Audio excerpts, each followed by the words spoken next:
Hi guys, and welcome to this Microsoft Word tutorial where we will discuss about how to undo and redo. So let's get started. Here you can see I have a blank page in my Microsoft Word. So first I will write a sample. After writing, take a look on the left top. Here you can see the option of File, Home, Insert. Make sure the selected option is Home. Once you will click on it, on the top you will see two little arrows.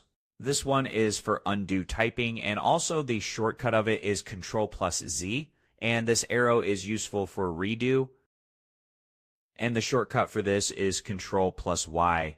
So if I click on the arrow undo, here you can see the text has been removed, and if I click on this arrow, then you can see the text which was removed has been back. Now we will use the shortcut from the keyboard, so I am typing Ctrl Z. Now after typing from the keyboard, you can see the word has been removed. Now I will again type Ctrl Y and you can see the text came back. And this is how you can undo and redo in Microsoft Word with the help of keyboard and also with the help of these two little arrows, and that's it.